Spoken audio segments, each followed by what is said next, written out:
Bote na bandeko nyonso bomesana kolanda biso bozalaka branché sur la 3W radio télévision lisolo ezali toujours yabino DSV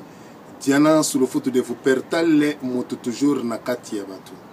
ya solo bandeko lelo lisusu na ye pona kosolo na bino tomoni na kati ya majorité présidentielle mbutu ndenge ezali kokota tomoni ndenge bato baza ko se démissionner pe toyo komona lelo oyo Moïse Katumbi a démissionné bande kona ngai oyo bosali kolanda ngai oyo bolandaka biso bofungola matoi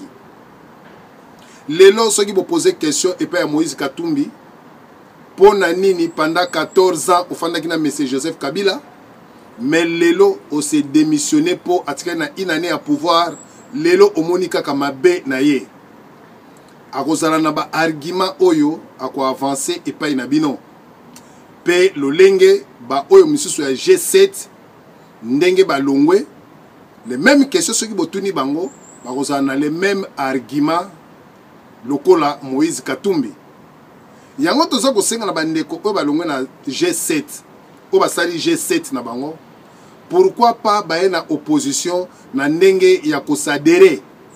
ndenge tomona ki Jekoko Mulumba o azalaki na PPRD na tango alongwe na PPRD alukaki ba parti politique oyo ye akoki kosadere po akoma membre mais tozali komona na bato oyo balongwe na majorité présidentielle directement basali parti na bango G7 Moïse Katumbi oyo alongwe to ebite soki akosala parti politique na e soki pe akokota na kati na opposition ba parti politique mususu oyo ezali déjà bien adhéré na kati na Kinshasa ya solo bandeko tozali koyeba te mbutu oyo ekoti na kati nga eloko na kosenga na bino ba Congolais bo fungolo bele misu lelo batu misusu bakolanda batu misusu pona mosolo bakolanda batu misusu pona elobeli na bango. Est-ce que bato nyonso tout oyo tokolobela bango ou bien oyo tokoyamba bango bazali vraiment na voix ya peuple bande kona ngai bo fungola miso po na ngonga oyo esika peuple congolais akomaka zoba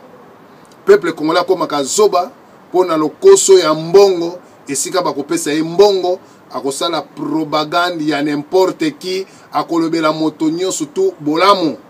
Na moment oyo peuple congolais tous a besoin de libération ya peuple congolais na kati ya mboka na biso oyo azali en otage.